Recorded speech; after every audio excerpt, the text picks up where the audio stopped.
Thank you all for coming. We've now been doing the Jane Street Tech Talk series for long enough that I've lost count of how many we've done and which number we're at now. So we like to give a mix of talks. Some of these are talks that we get external people that we're interested in hearing from to come and talk about all sorts of different aspects of technology. And some of them are talks from us about our own experience. And in this talk, I want to talk in a focused way about our experience with the OCaml compiler, which is, one of the things we're well known for is our, let's call it, eccentric taste in programming languages. We, many years ago, did this weird thing of adopting an almost comically obscure programming language as the thing that we build almost everything in. And that's a kind of interesting story on its own of how we got to the point of doing that. But I want to talk about a different aspect of that experience, which is what it has been like having jumped into this programming language community, starting off as a fairly small fish, a mere user of the language, and evolving over time into a serious contributor in an organization that really engages in a first-class way in development of the programming language itself and helping figure out what direction that language is going to go in the future.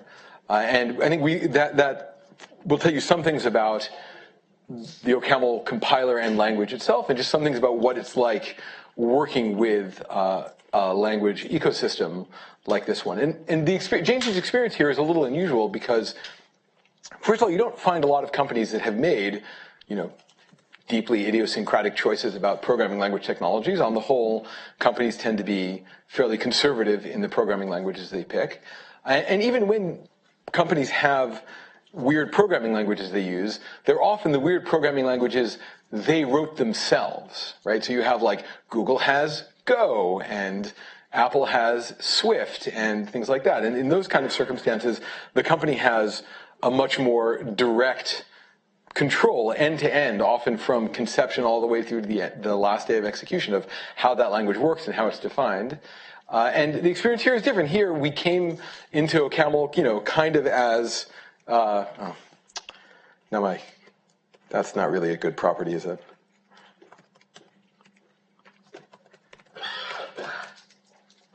Well, let's hope that doesn't keep on happening. So we came into OCaml not as deep experts in the language. We came as people who just were mere users. As a background matter, I actually don't know how any of this stuff works on some level. I have the kind of knowledge of OCaml that you get from being a serious user over many years, but my background is in distributed systems. I've basically never implemented a compiler in my life, and I don't really know how the internals of these systems work. And so we really started very much from an outside perspective and kind of moved over the years to be more on the inside. And I think that's a kind of interesting experience of its own. So let me start with a little bit of history of how we moved through this process. So I inflicted OCaml on this organization many years ago, as many good decisions by mistake. So I started working at Jane Street about 15, 16 years ago, not intending to stay. I was here working part-time while doing a postdoc, intending to go off and be a professor somewhere. And about 6 months through my time working here part-time, I realized I was having a lot more fun working on the problems Jane Street had than I had working on my own research, where I got to do whatever I wanted. And I had a pretty good guess where the pay was better, so I jumped ship. And in that first period, before I knew that I was going to stay, I was doing research, quantitative research on trading strategies. And I ended up using OCaml on the theory that the code I was writing didn't matter. I started writing stuff in Python, doing some data analytics. At some point, I got sad about how slow Python was, and I switched to using OCaml because I had learned that in grad school. And the switch to OCaml was done on the theory that the results mattered and the code didn't matter that much, and maybe at the end before I left I would figure out what the core bits were and rewrite them in something more accessible. And of course, 80,000 lines of code later, it turns out I wasn't going to be a professor anywhere, and I had all this code that I'd written up, this useful code base that had been built up over time, and that became the core of the OCaml code base that we had as an organization. It is, by the way, terrible code. If you want to go and see the absolute worst code at Jane Street, just find anything that dates back. There's a horrible library called Cubase, which I'm looking at people who are on the research team here. I don't know if any of that still exists, but it should be burned out root and stem. It's all terrible. But anyway, so I started off doing this research work, and we hired a few people to work in OCaml. And at that point, as I said, like, we were very much on the, in fact, the decision wasn't really intentional. Like, in some sense, it really was a mistake. Like, I had not intended to in any way marry this language to the organization. It was meant to be a kind of temporary tactical decision. So we made, a few years later, a more thoughtful choice about it, where we stood back and looked at the OCaml ecosystem and thought about whether or not we wanted to dive in and start building actual production trading systems in it. And at that point, there were various reasons we were looking to redo our own internal infrastructure, which up until then, I kid you not, was mostly VBA in the back of a spreadsheet, which it was really good VBA, I should say, like very carefully written, thuddingly concrete first order, but really easy to understand, lots of like array operations, carefully code reviewed, like people took it seriously, but no one, and it was, I think, very well done, and Excel made a lot of things easier, but no one was confused that this was like a good long-term strategy. We knew we needed to do something better. And after trying various other things, we're like, well, this OCaml thing is kind of working for us. Maybe we should see if that would make sense to build our production systems out of. And that's when we made a real kind of fateful step into integrating OCaml into our permanent infrastructure. And like at that time, what? That was so like in 2005, we started doing this. 2006, we had about 10 people who were programming in OCaml. And from then, it just kind of took off and took, like, the initial experiments went well. We built systems that were successful and that people liked how they worked and liked how easy they were to read, which was very important to us. And we started pushing towards doing it for all of our automated trading systems and really redoing all of our infrastructure in OCaml. By 2009, we had about 30 people programming in OCaml. 2010, we started teaching the traders to program in OCaml, which I think is really, that's in some sense a really fateful change, right? Because it's worth saying, I think people who don't know Jane Street may have the wrong sense about, like when I say, and then the traders have to learn it. It's like, oh, the knuckle-dragging traders have to, it's like, no, the traders are extremely sophisticated technical people in their own right. They're, you know, some of them have computer science backgrounds, lots of people with scientific and technical backgrounds. But you are then going from a set of people who are willing to dive into an infrastructure, you know, fully and spend all of their time in it to, with the traders, people who are doing it part-time on the side. That puts different pressures on the language. You need different things once you do that. And more recently, around 2015, like the organization had grown enough. Jane Street, when I started, was like 30 people. It's now about 800. So the organization has grown a lot in that time. And in 2015, we actually set up an organization that was devoted to working on development tools and on the compiler itself. And that's like another important kind of stage in the development of our interaction with the compiler, because suddenly now we've worked in some ways on development tools and on the OCaml compiler itself in some small ways throughout, but now it's become a real formal part of our development process as we have enough scale where it makes sense to invest directly in that kind of stuff. Okay, that's like a real like capsule summary of the role OCaml has had in the organization. Let's step back and think about, like, why does any of this actually matter? Like, what is important about the programming language that you pick, and how does that language and the compiler and the tools around it impact how the organization works? So there's a bunch of different ways in which the aspects of the language you pick are going to affect the code that you end up with, the systems that you build.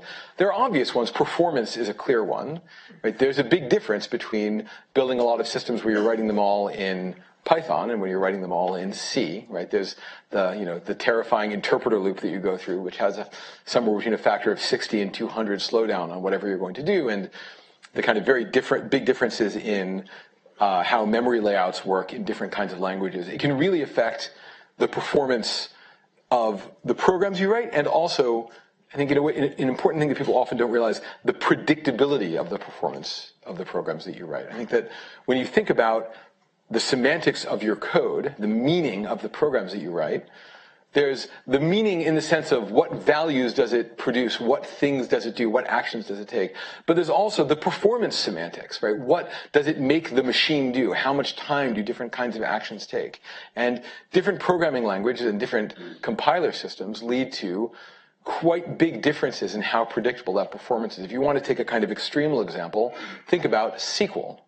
Right? You write some statement in SQL in some nice high-level declarative language, and then a miracle happens, right? And then like the query optimizer comes and creates some completely different program, which really is going to have very, very different performance characteristics than the naive program you write. And the choice that the optimizer makes, of whether it uses like a hash data structure or a comparison-based data structure, like those kind of choices can be worth several orders of magnitude in the performance of the end algorithm. And not only can you not look at the code on its own, like it's not like it's like hard to understand how it does that optimization. The code is not on its own is not enough information to even know, because in a database system, it actually gathers statistics about the data to make the choices about how to do the representation. So that's an example of a language where there's, I said, like a miracle happens or the miracle doesn't happen, and how that presence or absence of an optimization miracle makes enormous differences to how well your program is going to run, and it makes it hard to reason in a simple way in advance about how things are going to work and what the performance is going to be like. How much predictability your language gives you matters a lot. Certainly if you care about performance engineering and the work that you do. Not everyone does, but we certainly do. Another thing, and maybe like the first thing I should always say when I talk about how languages matter, is safety, right? This whole thing of writing programs that connect to markets and to your wallet at the same time is terrifying, right? And if you're not afraid of it, you're not thinking about it carefully. We're all terrible programmers. Humans are bad programmers. We all make mistakes, and you want as much as you can get in the way of tools that help you catch mistakes. And there are tools in the form of testing tools, which are incredibly important, but there's also language level tools, and type systems are one very effective language level tool for allowing you to engineer better correctness properties out of your program. It's not enough to have a type system, you have to know how to use it, but languages that provide rich and expressive type systems really make a difference to like how likely you are to just like one day vanish in a puff of smoke because you did something outrageously stupid, but also help you move faster. Like one of the things that is important for moving quickly and making changes quickly in a high stakes situation is having tools that let you make changes with high confidence that the result is going to be correct. And the language design makes a lot of difference to that kind of thing. Another thing is productivity, right? How easy it is to make changes, how easy it is to dive into a code base and understand it. And a subtle variant on this, which I think has become more important just over time, is the learnability of the resulting language. How easy is it for someone who comes in for the first time to understand the language and understand the environment and understand the tools? And I think the language and the tools around the language make a big difference there. And I think different users have very different experiences and different needs. I kind of mentioned this kind of sea change of how it became different as we had traders come in and who were operating the system in a much more part-time way. I think this thing that's happened to the organization is we've gotten bigger, where we have a much wider scale, a much wider spread of investment and kind of programming sophistication among the different users, puts all sorts of different pressures on the language and the tools around it. It makes various forms of discoverability and interactivity in the system much more important. And that's the thing that didn't seem that important to us at first, but really we came to realize how valuable it was over time. So for the rest of the talk, I kind of want to focus on two streams of things that we've learned along the way. We've now talked about the history and why all of this matters to us and to the business that we run. But the other interesting thing about this experience is what we learned over time from the features that came into existence over the period. And some of them are features that arrived independently of us. We didn't ask for them and only discovered their importance as they landed. And some of them are things that we ourselves pushed for and added to the language. And I think they're kind of both interesting experiences and quite different in their texture and involve different ways of engaging with the kind of larger programming language, the larger development world around OCaml. So first, let's talk about some of the features that we didn't know we wanted, right? Things that arrived in the language without us asking for them. One early interesting one is FirstClass Modules. I'm going to try and explain this in a way that doesn't require too much understanding of OCaml as a language, but I have to tell you a little bit about how the language works. So one interesting aspect of OCaml is it has an extremely powerful, what's called a module language, a language for manipulating what you ordinarily think about like modules in other languages, like big units of code and functionality.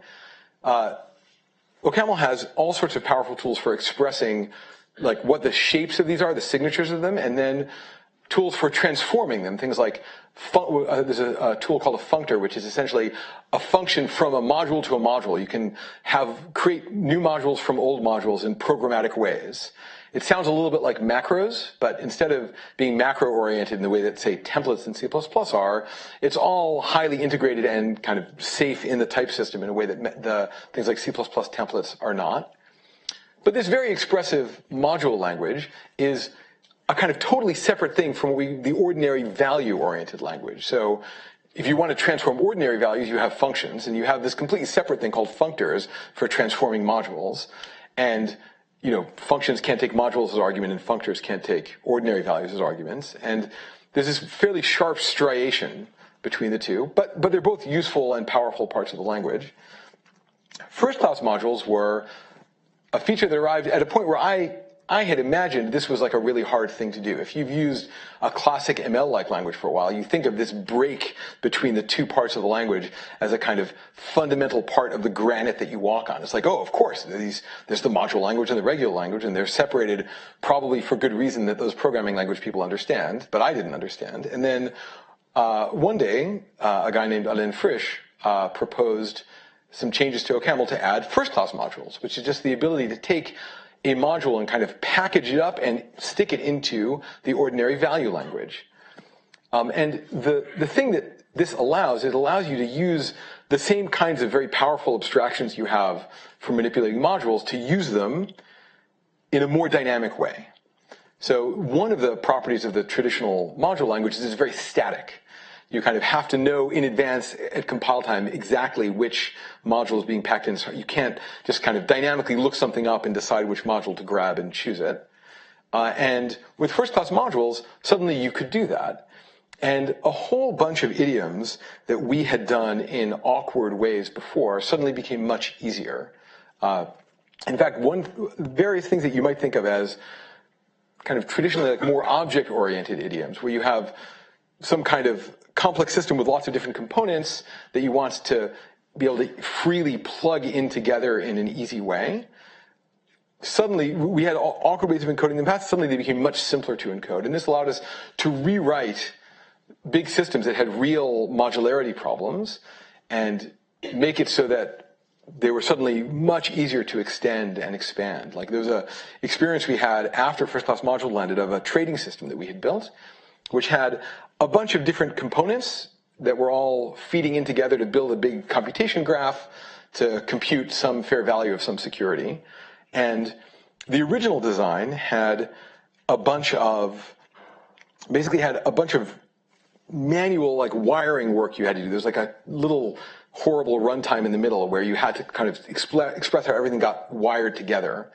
And it started out pretty simple, as these things often do, and as the system grew and got more complicated and we added more different kinds of things, that part where everything got hooked together got darker and nastier and more complicated to the point where we were afraid to extend the system anymore. And we did a big rewrite of it with first-class modules, which gave a really elegant set of abstractions for kind of having a kind of form that you could fill out that said what were the responsibilities of something that wanted to be a component in the system and made it really easy to snap everything together. And I think we could have done this without first-class modules. There was enough power in the language to do it without, but it was a feature that made it much easier to do than it had been previously. Sure. So I haven't heard of this before. Is this like an orchestration thing or a composability thing? I don't really understand what this is. So yeah, if you don't have experience, so the question is like, just for the purpose of the recording, to repeat the question is what is this whole first-class module thing actually about? Is it some kind of orchestrating large systems or some component-based something? So one way of thinking about it is, in an ML module, what you normally have is a collection of types that are exposed, and then a collection of values associated with those types. And that is not normally an object that you can like pick up and say, stuff into a hash table, right? That's a kind of structural piece of your code that you can refer to, but you can't completely freely manipulate. And first-class modules give you a way of handling these completely dynamically. So you could have a bunch of different modules that all match the same signature, and you can like dump them into a lookup table and then dynamically at runtime decide which one you want and pull it out and smash them together and combine them. So again, I think this gives you only a partial understanding of it, but maybe it gives you a little bit more of a flavor of what the kind of freedom that this kind of system gives you. I said there are ways of simulating this without first-class modules, but the first-class modules is a really elegant way of doing it and reflected just a thing that we didn't even know was possible to add to the language. So let's talk about another one. Generalized algebraic data types, GADTs. So this is a generalization of a feature called algebraic data types that languages like OCaml and Haskell and Scala and F# have as kind of part of the ordinary, easy-to-use part of the language. And an algebraic data type is a type that allows you to express a collection of different possibilities. You can say, in almost every language that you encounter, there are nice ways of saying, I have a data type that has a bunch of things together, like a record or a class. It's, I have this and that and the other all combined together. It's easy to construct values that have that shape. What's less common is to have, in languages, the ability to say, I have this or that or the other, the ability to express disjunction instead of conjunction. GADTs add to that some extra precision at the type level, which is to say, when you, the way you interact with ordinary algebraic data types is you do what's called a pattern match. You say, I have this value that's a bunch of different possibilities. I'm going to write down a case analysis that breaks down and sees which of the different possibilities there are, and then depending on the possibility, I will dispatch different logic for the different cases. In a GADT, what it lets you do is it lets you, when you get down to that case, you're allowed to learn extra type information. You get to learn some more specific things about the type than you knew at the top level. And there's a bunch of technical reasons, which I don't want to get too much into, is like why GADTs behave the way they do and why ordinary variants don't. But I mostly want to point out a couple of different superpowers that we got from it that, again, we didn't expect. So when you look at GADTs in the usual programming language literature, it sounds like the kind of nonsense that gets added to your language when you allow people who write compilers to design your programming language. Which is to say, it sounds really useful for designing little domain-specific languages. This extra precision at the type level lets you do clever things like encode extra, some of the invariant, you build a little domain-specific language, you write down like a little abstract syntax tree in your language that represents the expressions. And then if you want to have some type system for it, you have to like write that at some extra level ordinarily. And GADTs let you pack some extra type information into these little domain-specific languages. And when I first heard about this being added to the language, I was like, great. Like, we have a finite complexity budget. Here is this thing being added that seems useful for stuff that I don't do. Like, here I am, like a poor systems programmer, right? I do not spend most of my time designing programming languages. Like, what are these going to be good for? And it turns out a lot. They were good for a lot, and they're good for a lot in systems programming, which is a thing that we totally didn't expect. And there are really two different kinds of things that came out of GADTs in our code base. One of them is it turns out they're really good for expressing code where you have very precise control over memory layout, but can have a discipline at the type level that feels like the ordinary way you operate in a language like OCaml. Like, a really nice thing about OCaml is, I imagine you have like these OR types, where I have this or that or the other, and the AND types, where you have a bunch of things together. A really rich way of expressing structure is to have layered combinations of ORs and ANDs. It turns out that's a very powerful way of expressing all sorts of invariants about the structure of your data. And you often want that structure, but you don't always want the memory representation it implies. In a language like OCaml, there's a very particular garbage collection intensive heap memory model of how all these things are built, which is not what you want if you want to write really fast code. If you want to write a really fast packet processor, in whatever language you like, I can tell you how your program's going to work. You're going to have a region of memory. you're going to DMA into that region of memory. You're going to read some bytes off of that region. You're going to mutate some things off the side. Maybe you'll send another packet, and then you're going to do it again. And if you want to handle a few million packets a second, your program will look like that. And the thing that GADTs, it turned out, gave us was a way of building a kind of type-safe face around that representation that let the thing behave mechanically like it needed to be fast enough, but gave you control at the type level that made it feel more like the ordinary programming you want to do in a language like ML and get the ordinary safety benefits you get from that kind of operation.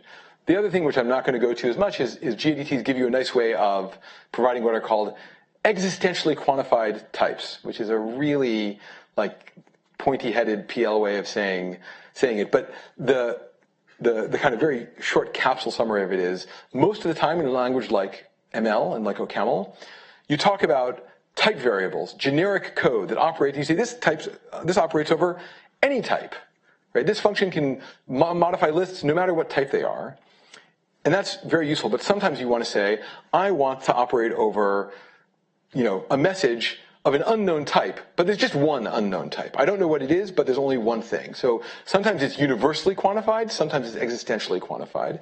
And that existential quantification turns out to be really important for, again, these kind of high-performance, message-oriented systems as a way of modeling what's going on there. And these were outcomes that, again, we just totally didn't know would be useful and didn't know it was missing expressivity in language that we just didn't expect. I feel like those were like some intense type-oriented, maybe nonsense-sounding examples. Here's like a really simple one. Merlin is a system that provides IDE-like features. What does that mean? It means when you're working on your program, you want to look at a particular value and say, oh, what is the type of that? Or where was that value defined, right? Or, being able to look at a value and say, oh, pull up the documentation for that value.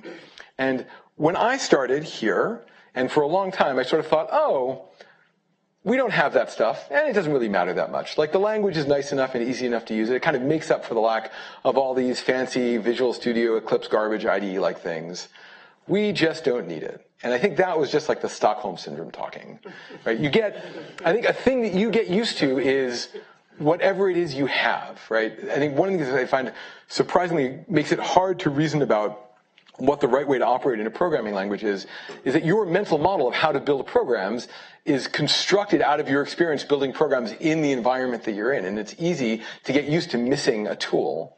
And I really think there are two issues. Part of it was just like straight up Stockholm Syndrome, and part of it is that IDE-like functionality was less important early on when there were not that many people and the code base was relatively small and things were relatively simple. But as we've grown, and there are more code bases to get into, the ability to quickly navigate some new code bases you've never seen before is enormously valuable, and automated tools to do that help a lot. And it also helps the people who are spending a smaller fraction of their time programming, or people who are just starting up, the ability to kind of interactively explore and get the system to explain to you what it's doing turns out to be a really big deal, and a bigger deal as the organization gets bigger.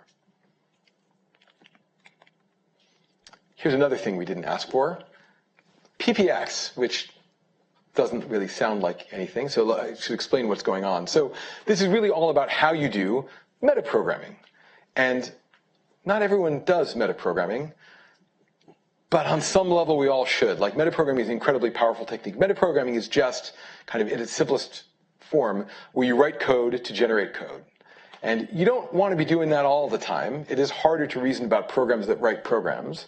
But it is a really good superpower. If you step back for a second and look at the various streams of academic programming languages and practical programming languages, like the whole ML family in which F# and Scala and Haskell and all those guys, I think, live in, their secret sauce is type systems. And it's a very powerful one. And then if you look over to the other functional programming, the Lisp scheme racket world, their magic power is metaprogramming. And if you look at the type systems made by the Lispy people, or you look at the metaprogramming systems built by the ML people, both of them are kind of embarrassing to the other side. There aren't really any systems that do a really great job of integrating them both together.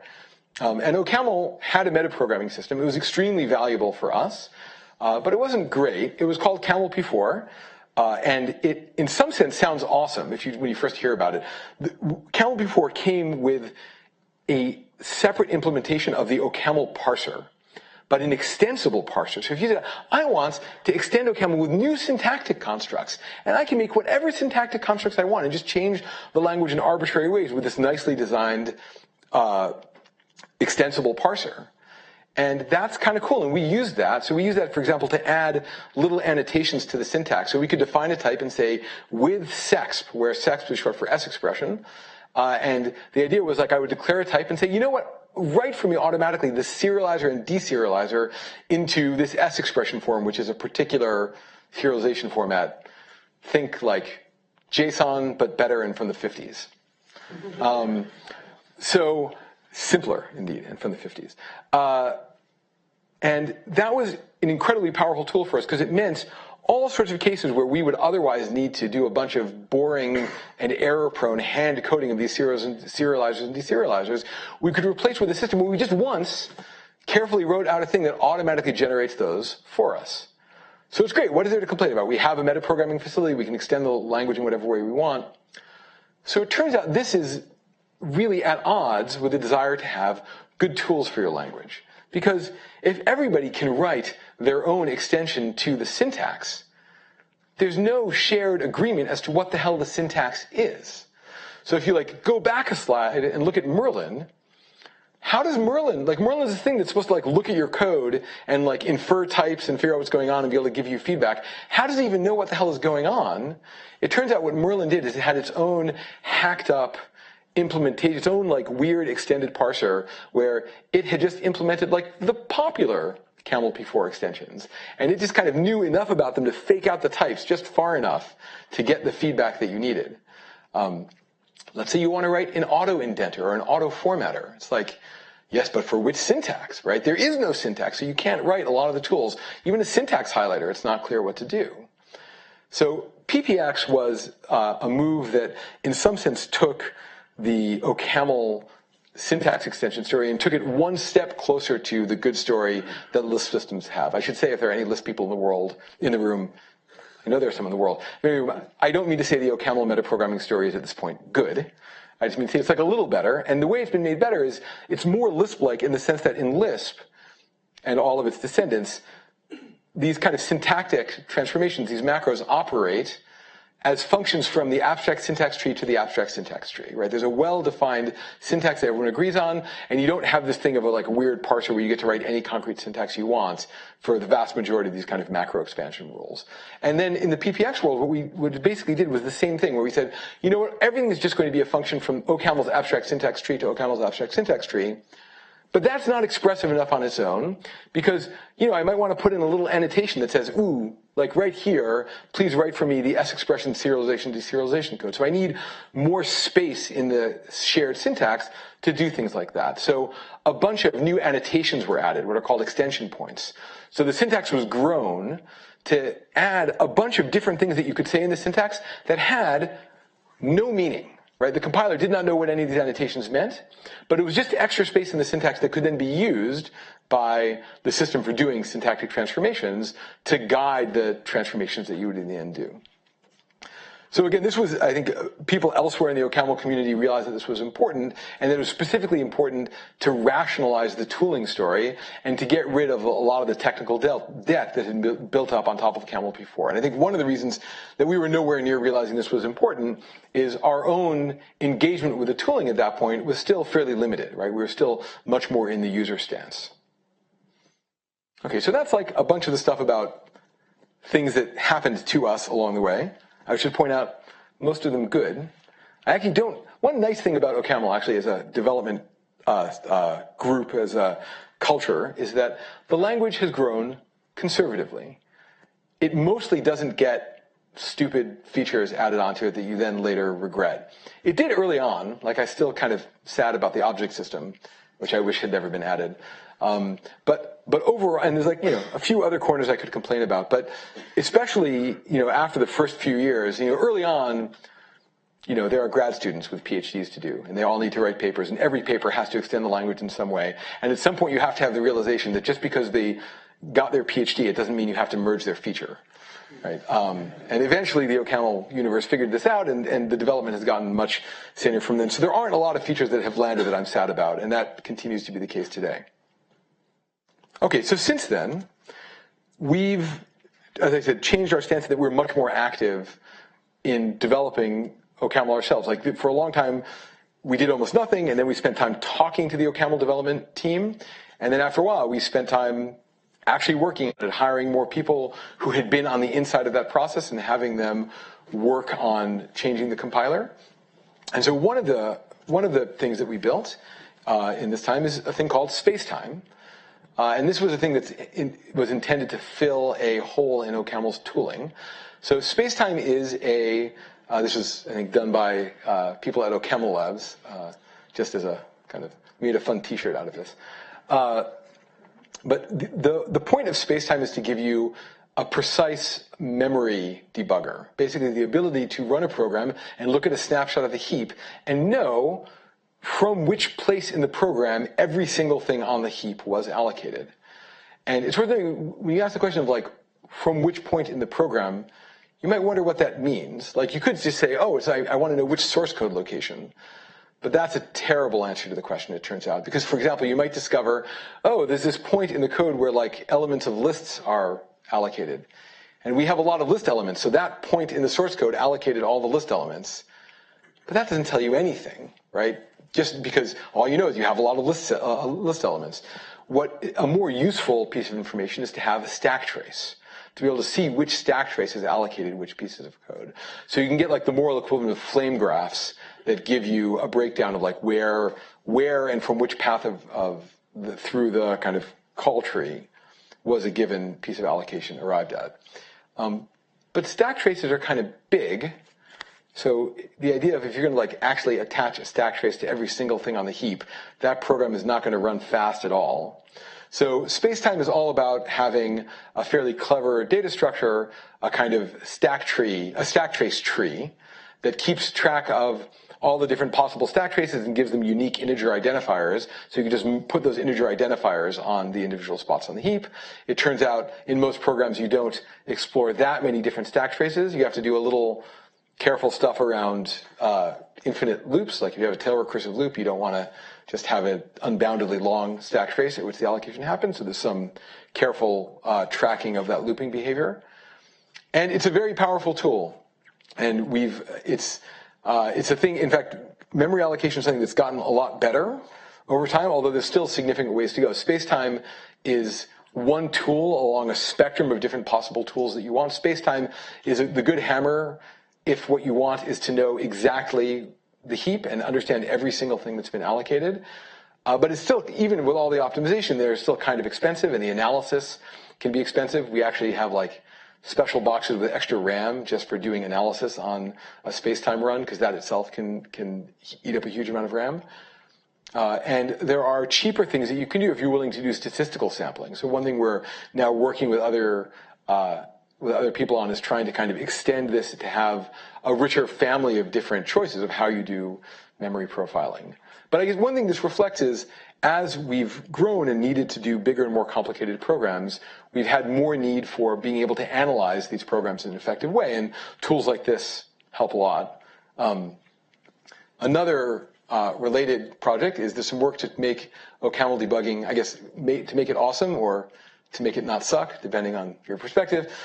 So right now, you can debug an OCaml program with GDB, which, there's all like the whole question of like, is GDB a decent user interface for debugging, which is maybe a separate part of the question. But OCaml is a relatively reasonable Unix citizen. It sort of behaves in a fairly ordinary way. You can look in GDB and see and understand the stack traces in OCaml. So that part isn't problematic.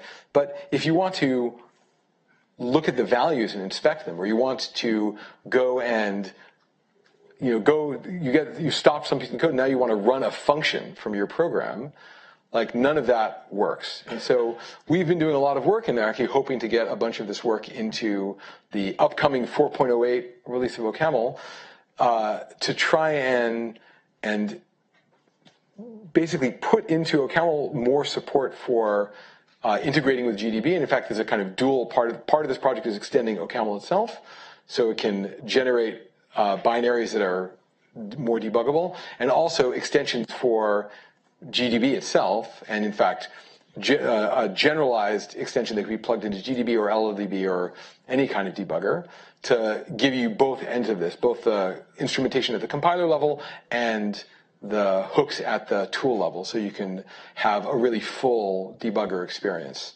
with a language, which at the moment is just not possible, and we basically tell ourselves it's okay to do printf debugging, and I still kind of believe that in my heart, but I think it's just the Stockholm Syndrome talking. Here's another one that we've spent a lot of time on, which is we added this thing to OCaml called flambda, which is a new IR, a new intermediate representation in the compiler. Here's a thing you may not know about compilers. Compilers are built as stacks of little languages. So the idea is you have a bunch of different representations of the same program, and then you have different phases which either bring you from one stage to the next stage or sometimes loop around in the same phase. Optimization is often done in this way, where you kind of churn on the same level in the IR. And flambda is an IR that was designed to do better optimization and particularly better inlining in OCaml. I think when you come from a language like C, I think people often underestimate how valuable inlining might be, because there are limits to how much transformation you can do in a C program, but even with inlining. And you get more benefits than this, but like a kind of gross first approximation is that a lot of the benefits you get from inlining a function in C are from not having to do the function call. And in a language like OCaml, or really lots of different safe and managed languages, doing inlining does something else, which it gives you a larger scope at which to analyze your program, and so that your compiler can do various other kinds of optimizations, like getting rid of allocations. Actually, that's one of the most important ones. There are lots of cases where OCaml needs to allocate values where really it seems kind of ridiculous that it has to do so. There's like, one function that produces a tuple and another function that wants to analyze the data in that tuple and like do something with the data, and the tuple itself is in existence for only a very short period of time. In OCaml as it existed prior to flambda, almost always that allocation just kind of sticks around because it's not very aggressive in terms of inlining, and in order to figure out that the allocation is unnecessary, you have to kind of expand the scope of what's visible to the compiler enough for it to see that, oh, we allocated this thing and then we deconstructed it and we never used it for anything else, so I can just get rid of that allocation. And the goal of flambda was to make it possible to do much more aggressive inlining and to do it in a more principled way than the heuristics used by the compiler as it stands, to be able to do a lot more of that optimization. And one of the important goals for us in flambda, and I think we've made a lot of progress with flambda, but we think we haven't gotten all the way, like we haven't quite grabbed the brass ring, which is one of the goals that we really have is to try and make the performance of OCaml more predictable in this way. So inlining, as it previously existed, was very hit and miss. It was hard to predict when the inliner would and wouldn't successfully inline a function. So it's hard to predict when something would and wouldn't be successful, when an allocation would or wouldn't be successfully gotten rid of. And the place we want to get to with flambda is to be able to kind of expand the scope of the kind of programs that we can write that don't do any allocation, because we need to write lots of absolutely zero allocation programs, especially for our most performance-sensitive systems, by just expanding the set of things that you can reliably count on not being allocated. And flambda is like it's a real deep investment for the firm. It's a multi-year project. We spent a few years on the first version. There's a second, significantly more sophisticated version that we hope to get into the compiler by the end of next year that we think will, like the current version, we run it on lots of our programs, and a pretty common outcome is the program is, without any extra work, 10 to 20% faster. That's pretty good. But the thing we really want to do is to make the kinds of coding disciplines that you need to make your program 100 times faster much easier to write. And we have real hopes that flambda 2.0 will bring us a lot closer to that goal. Sure? Actually, stupid question. Is there any degree of coupling between flambda and SpaceTime? It's actually funny. So I think mostly no, which is to say I think they mostly interoperate fine. But there are some stupid technical reasons where if you try and use flambda and SpaceTime together, the compilation process is incredibly slow. Because flambda makes things slower and SpaceTime makes things slower because of like a really annoying lack of easy cross-compilation, so that when you compile something under SpaceTime, you use a compiler that itself is running SpaceTime, which is really stupid because you don't actually want to memory profile your compiler when you're doing this. And then flambda makes things slower because it's just like a more expensive pass. So it gets like extra double stupid slow when you do them together. But this is just like some piece of nonsense that we'll eventually just like fix. And there's no fundamental conflict between the systems. All right, here's another thing. So I want to talk about GADTs again. I'm not going to like confuse you again about the type level stuff, but just sort of an interesting fact about the engineering of the compiler. Like if you step back and look at the OCaml compiler, in fact, look at OCaml as a language. I think OCaml as a language is kind of beautiful. It's like a simple, fairly minimal language, very powerful. And then you look at its implementation, you're like, oh, parts of this are like shockingly bad. And one of the reasons for this is the language was written before people knew how to use the language properly, which is like maybe not surprising, right? It was a long time ago.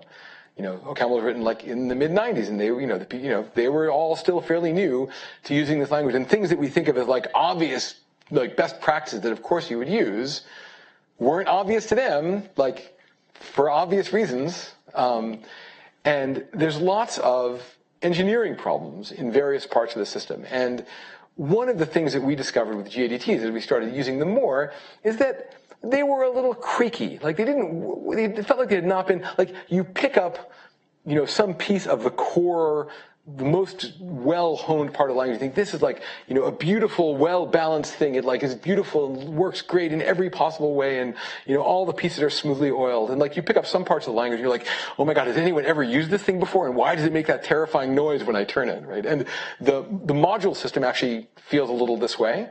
It's clear that people use the core value system a ton and the module system much less. Indeed, when people early on, when they designed the language, they're like, I wonder how useful this module system will be. Like it was sort of kind of conjectural. And GADTs also had some issues. It turns out there's some nice features in OCaml where, without going into the details, there's some places where if the type inferencing engine can figure some things out, you can write things a little more concisely. You can like drop some qualifiers. You don't have to say exactly where a value came from, because as long as the type system knows where what the value is. And this worked great with ordinary algebraic data types, and it didn't work with generalized algebraic data types. And I again thought, oh, there must be some deep reason. You know, type inference for GADTs is harder, and there's lots of theoretical problems. And it turns out, no. The reason it didn't work is because there are two implementations of the pattern matching logic in the compiler. There's the good one, and the one that supports GADTs. And the one that supports GADTs like, can do some more things, but it has like some scary bugs, and its performance wasn't great, and like so people didn't want to use it for everything. So like they flip over to the bad implementation when they need to, and the rest of the time they use the good implementation. And so we just engaged with this like, oh, this is just an engineering problem. And we went in and carefully went through and figured out what the bugs were and took like the bad implementation that supported GADTs and made it a good implementation, and then made it the only implementation. And then all the features that didn't always work in all the places now work in all the places.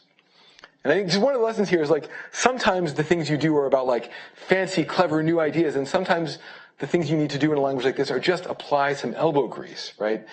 There's a big community of people working on this. They all have other day jobs. They're publishing papers, a lot of the people who wrote this. And like, maybe they don't want to spend all their time like engineering various bits of the compiler to make them lovely and work for everyone's purposes. And so sometimes the thing that an organization like ours can do is just bring the engineering discipline and the willingness to commit serious engineer time to fixing the problems that aren't foundational problems, but are just issues of having the resources to apply them. So some problems are about fancy new things. This is one of the features that we are involved with and lots of people are excited about for the language. And I don't want to talk about it a lot, but it's just sort of an interesting example. So modular implicit, it sounds fancy. If you know what type classes are in Haskell, it is in some sense in the OCaml's answer to type classes. I like to think it is a somewhat cleaner and better engineered thing that made a few better fundamental decisions than the type class system in Haskell. You can count on OCaml to have a more disciplined answer 20 years later, right? Take your trade-off as you will. In any case, the key thing that this lets you do is it's similar to a feature that I was alluding to before. It's a way that you can leverage type information to make various kinds of implicit decisions to basically allow you to write code that is less explicit and in some sense more general, more polymorphic in a lighter weight way. Essentially, you can have cases where you want some functionality and you don't know which type it is and you don't have to say it explicitly, just the type system will infer what type you're talking about and it will search to see if there's a satisfying implementation and just implicitly grab it for you and use it. And this is, again, an example of a multi-year project. Multiple people have been thinking about this for a while. There's some theoretical work that's been going on, and everyone in the OCaml community wants it, and it's not clear how many years it will take to get, because there are lots of things that everyone wants, and there's a lot of engineering work that is needed to be done to get it done in an acceptable way.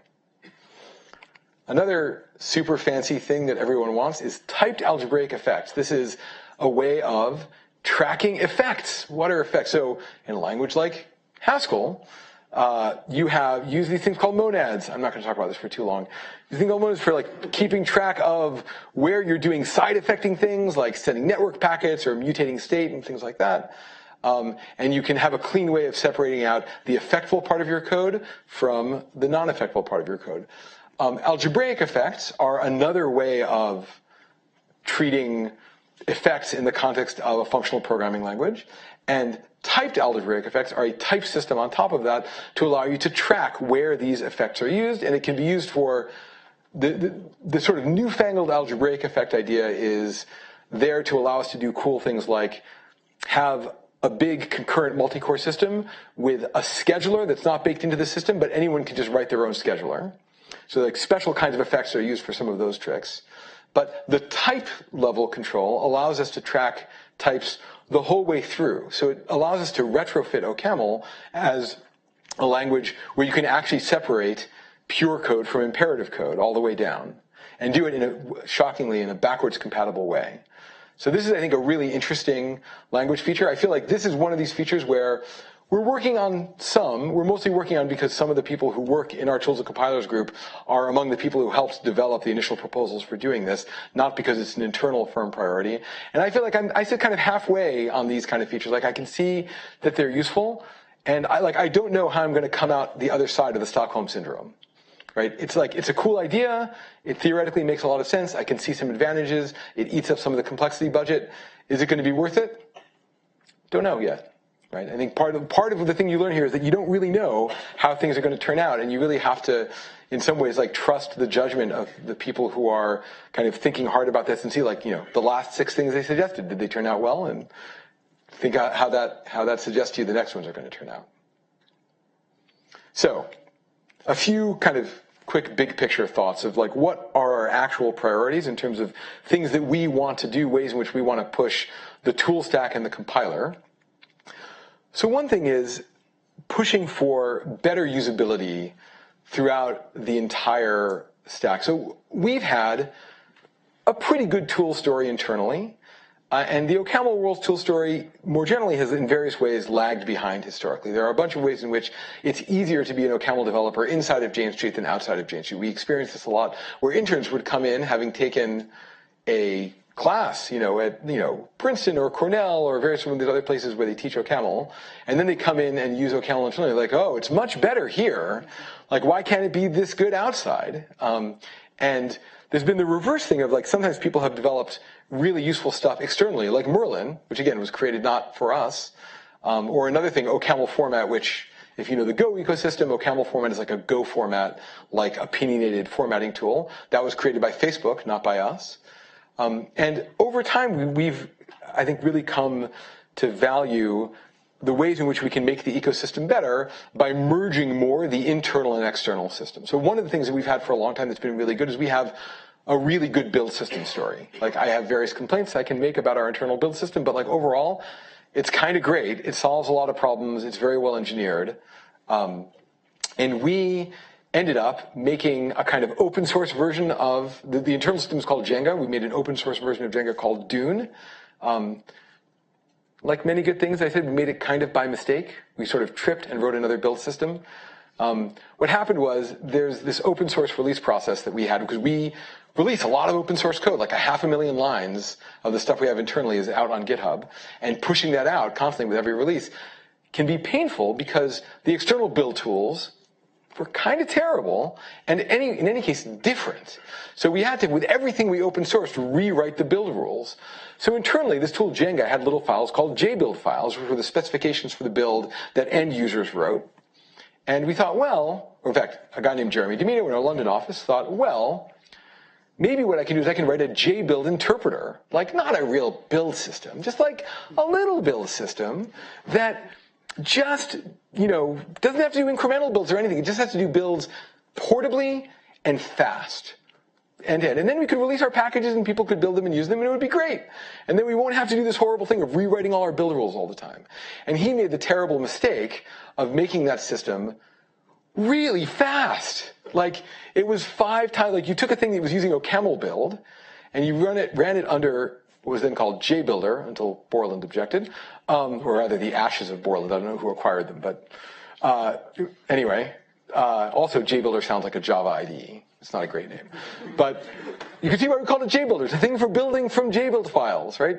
Anyway, so you switch to JBuilder, and suddenly the builds became 5 times faster. And I don't mean like the overhead of the system. It was like, no, the end-to-end build was 5 times faster on a lot of different projects. So people suddenly wanted to use it. And we started making it a little better. And now it's evolved into a full-featured build system, which is now the most popular build system for OCaml, certainly the fastest growing one. And we are shortly, in the next few months, going to replace Jenga with Dune and kind of swap out the core engine. And that's going to be our one and only build system, and it will serve both the internal and external purposes. And just in general, we feel like this is a useful direction of finding key shareable pieces and making real collaborations with people on the outside. And Dune, which it's now called, now that we have to rename it, is, I think, a really nice example of a real collaboration where there are people inside of Jane Street who contribute to it seriously, and there are people outside of Jane Street who contribute to it seriously. It's a really active project. On GitHub, you'll see lots of different people contributing, and I think I don't think that's a model that we can use with everything. There are lots of things where we get a lot of value out of the tight integration within our own internal systems and tools. But for some key pieces, we think it's really valuable, and it's, I think, good both in that it gets other talented people involved in helping build the ecosystem, and it helps grow the overall OCaml ecosystem on which we are abjectly dependent. Like one thing that we worry about is, it's not just the question of like, will OCaml continue to be like a useful tool? Another thing we worry about is like, are people just going to hate it, right? Will OCaml one day be COBOL, like a language that people actively avoid? And that motivates us a lot to not just contribute to our own OCaml experience, but to contribute to the larger language ecosystem, because we need to keep on like hiring great talented people to come work on it, and it has to be a vibrant ecosystem for people to view the programming language as something that attracts them rather than something that makes them feel like they don't want to join in. I guess I talked about this some before, but another thing we really care about is making the compiler itself cleaner. Like both the compiler and the language, like finding places where we can simplify and improve and make the implementation easier to engineer and make the language itself smoother and more uniform and easier to understand. Like I think we have a long-term investment. We're going to be using this in 20 years, and we want it to continue to be an excellent piece of technology, and we need to kind of give a lot of effort to the kind of core engineering work as well for that. Another thing that we care about a lot is performance engineering and doing more work to, again, have support at the optimizer level for generating better code, and at the language level for providing good idioms to make it easy to write performant code. Those are our big focuses, and we have lots of ongoing projects to improve that in a number of different ways. Anyway, I think the big picture story about this is not something we're stopping, right? Whether it was a good idea or a bad idea to introduce OCaml into this company, oh my God, are we dependent on it now? We have like 12 million lines of OCaml. It is our primary development language for almost everything that we do. We have hundreds of people who know it and use it. And we are really incentivized to help grow and extend the language and make it as useful as we can, because it's just like part of the air we breathe at this point. And I think it's an interesting endpoint that you get to when you decide to take on a minority technology, right? This is a kind of you break it, you bought it phenomenon, right? You used some weird piece of technology and you were successful. It's like, well, you're kind of responsible for it to some degree. It's not like, Jane Street does not own OCaml in any way. Just try to get something past Xavier Leroy that he doesn't like, and you will discover that Jane Street does not own OCaml. Like, there are other people who are in charge of the overall development of the language, and they make the decisions, and we try and help in various ways, but we are in no way the final arbiter. But we are nonetheless deeply invested and want to do all that we can to support it and grow it. And we think it's been a good experience both for the overall language ecosystem and for the firm itself. And that, I think, is all I got. Thank you very much.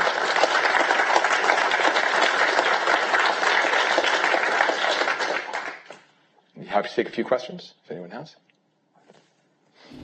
I can't remember when polymorphic variants came into OCaml, but did Jane Street adopt those right at the beginning, or is that a feature you guys started picking up and using more? So the question is, when did polymorphic variants get added to the language? They are, and how did Jane Street go about adopting them? So they are old. They came in around the time the object system came in, which is, I think, around 95 when O got added to OCaml. It was previously Camel Light and then, hilariously, Camel Special Light. The Joe Camel reference is apparently no longer funny. And then it became OCaml when it got, I believe, the object system, and I think at the same time polymorphic variants. We used them fairly early on, and I think actually as the language has grown in other ways, we now use them less and less, because some of the benefits they provided were about concision, and there are now other ways of getting that concision with some of these kind of more type-directed inference techniques. So that's, I think we think of that as, if I could go back in time and get rid of that feature, I might, like along with the object system. I'm not sure it's worth its weight, and I think there are other ways of achieving some of those goals.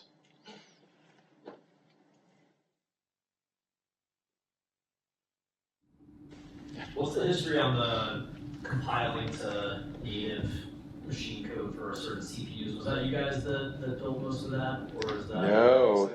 So yeah, OCaml, I mean, the back-end stuff was all there and all very good from the beginning. OCaml had a native code compiler from the first time I ever laid eyes on it, and a good native code compiler, actually. It's interesting, it's called OCaml opt, which is a little bit of a lie, because it's not really an optimizing compiler. OCaml has a really simple straight-ahead compilation strategy. It doesn't do a lot of optimization, but it does still, like if you write your code in a pretty simple and straight-ahead way, it generates very good code and very efficient code. And that was there from the beginning. Another thing I didn't mention, which has been useful for us and we did not ask for, is the JavaScript backend. There's a thing called JS of OCaml, which is a shockingly good JavaScript backend where it just does an amazingly good job of kind of preserving OCaml's memory model. So you can take quite complex libraries and compile them into JavaScript, and they just work. And again, we had nothing to do with that. It was actually written by the same guy who wrote the object system. And it's a really great tool and not one that we created or really realized was important until much later down the line.